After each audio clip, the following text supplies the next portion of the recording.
Ay, malamig na talaga. Nagdala ako ng balde, guys. Papunta ako ng garden. Okay? Kasi mag-harvest ako ng mga gulay. Natumba na yung ibang kamatis ko. So, uunahin ko itong kalabasa. So, ito yung isa. Andun yung isa at saka doon. Tatlo.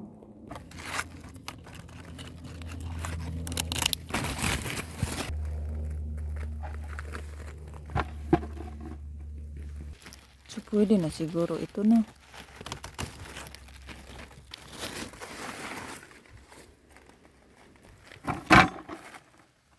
Hala, natumba.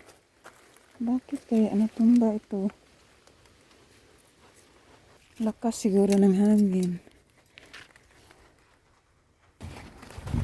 So, dito tayo. Mais ko. Natumba na.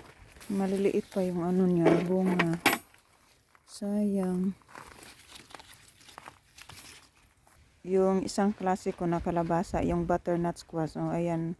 May bulaklak na sana. Pero, ayun, wala na.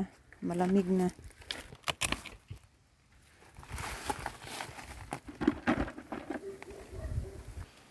Yung spring onions ko doon.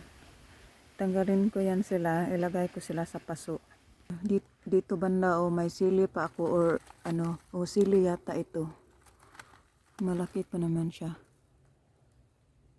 Ang aking sayote, ayan, palaki ng palaki. So dito naman tayo sa zucchini. Tanggalin ko ito, lahat ng zucchini na pwede kong harvest. Kasi bukas mas lalong lumamig bukas.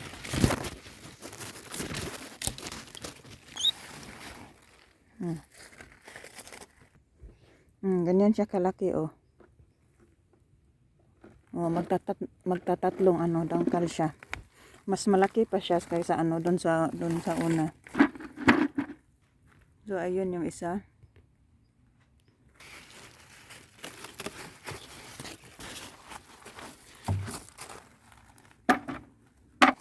So dito din may isa.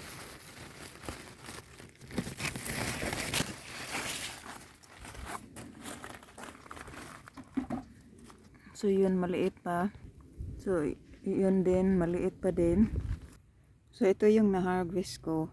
3 zucchini at saka 3 kalabasa.